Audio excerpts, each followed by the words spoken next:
ডাল মে কুছ কালা হে। এই সময় কম, শুরু করো। তুই ধৈর্য ধর।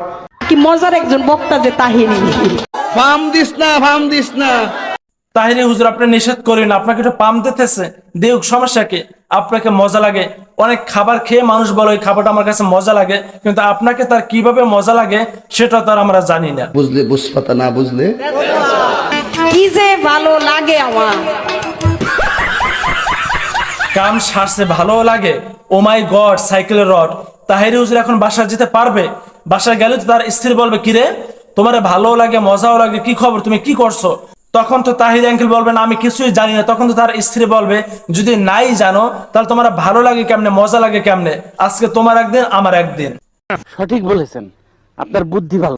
এখন তাহির আঙ্কেল মনে মনে বলে যে আমার যদি তোমার ভালোই লাগে মজাই লাগে, আমার একা কি বলতা, মিডিয়ার সামনে কেন বললা? আমার স্ত্রী শুনে গেছে, এখন তো আমার ঘরে যখন যাই তখন আমরা দুইজন দুই খাটি ঘুমাই তোমার কারণে। ঠিক কিনা কর। তাহিরি হুজুর তো ভাইরাল হয়েছে বসেন বসেন জিগির করে এইরকম গান গেয়ে। না হয় হয়তো বা তিনি ভাইরাল হতে পারতো না, যেভাবে হোক তিনি যেহেতু ভাইরাল হয়ে গেছে, কিন্তু এই শিল্পী তো আর ভাইরাল না।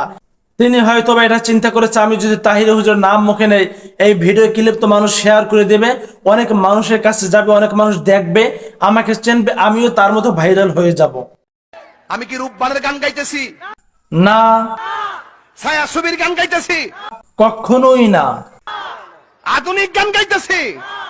না, তাহলে আমাকে বাউল বলে কেন? কারণ তুমি একজন ফাউল, এই জন্য। তার মানে বুঝতে হবে ডাল মে কুচ কালা হে। বাংলা ভাষার জন্য 1971 সালে 30 লক্ষ শহীদের রক্তের তাজা রক্ত হালাই কি হার্ট ফেল করবে? রাজপথে ঢালার মাধ্যমে পাকিস্তানি সৈন্য শাসকের কবল থেকে বাংলা ভাষাকে উদ্ধার করে এই দেশকে স্বাধীন করা হয়েছে। ঠিক কিনা? কেমন দিলাম?